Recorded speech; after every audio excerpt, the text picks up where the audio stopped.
Every day, your brain is assaulted by a barrage of pings, badges, and alerts demanding immediate attention. This Plinko diagram illustrates the average person's attention. You drop a single unit of focus, and it splinters. It bounces chaotically off every text, email, and alert until your energy is completely drained. The common advice to fix this is to simply try harder, but relying on brute force discipline is a complete myth. The highest performers on Earth do not use willpower to stay on task. They recognize that success is a subtractive process. You don't win by doing more tasks, you win by doing less.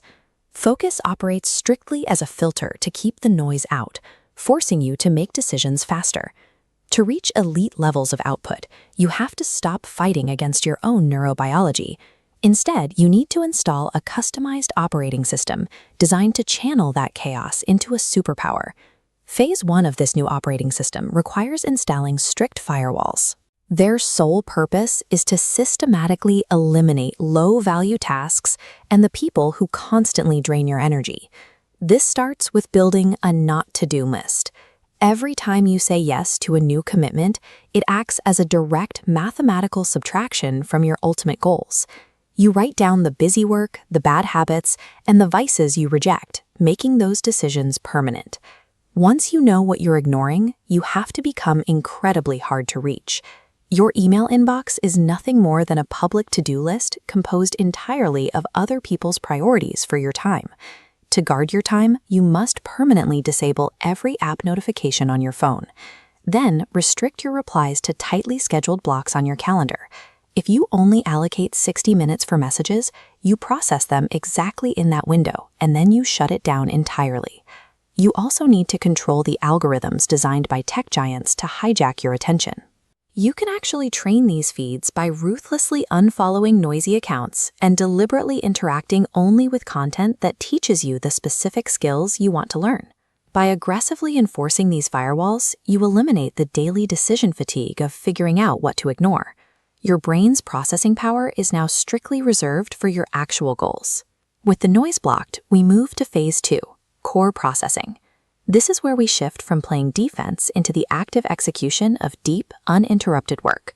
A common trap is trying to build momentum with easy wins. Knocking out small tasks first is like eating dessert before a meal. It fills you up with zero nutritional value. You must attack the hardest, most complex task first thing in the morning. Getting into the zone to tackle that complex work isn't a random stroke of luck. Flow state is a highly manufactured environment, engineered through very specific focus triggers. You create psychological cues by dedicating one exact chair strictly for deep work. You put on over-ear headphones to block external noise and play binaural beats to physically force your brain into a state of deep concentration. Look at this calendar diagram.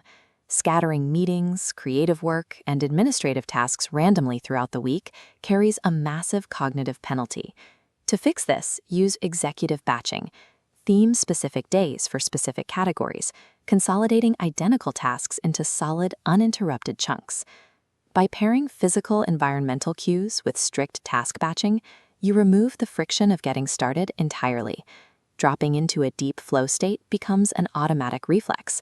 The final component is phase 3, the power supply. An intensive operating system requires aggressive physical and mental stamina to run effectively over time. The flaw in how most people view stamina is treating it as a limited reserve. Humans do not naturally hold energy in reserve. They have to physically manufacture it. When your mind feels entirely drained, you exhaust the body to tame the mind. A sudden, intense burst of physical movement instantly shocks your nervous system and resets your cognitive baseline. You manufacture psychological energy using Parkinson's law. Work expands to fill the time allotted. Instead of giving yourself 3 months to finish a project, compress that timeline into 3 days, forcing immediate, hyper-focused action. To sustain that intensity over the long haul, you gamify your daily output. You track numerical streaks for your habits and set highly visible milestones to act as rewards, like taking a vacation when you hit a target. By actively manipulating your physical heart rate and cranking up the psychological stakes, you replace a sluggish work ethic with a self-sustaining, high-output engine. Labeling a distracted mind as broken ignores the raw power of a high-speed cognitive engine. Without a framework, that energy scatters, but with the right constraints, it becomes a distinct competitive advantage. The ultimate goal of installing this operating system is to stop fighting your own nature. It allows you to align your daily workflow with the exact way your unique neurobiology functions. This framework is a living protocol. As your life circumstances shift and your energy levels evolve, you continuously tweak, iterate, and adjust the system so it always serves you. True efficiency creates a surplus of hours. By condensing complex projects into tight, high-pressure blocks, you finish in a single morning what used to take an entire week, physically reclaiming massive sections of your calendar. This operating system acts as a mechanism for life design. It generates the high-level output needed to fund your goals, while simultaneously protecting the time required to enjoy them with whoever you want.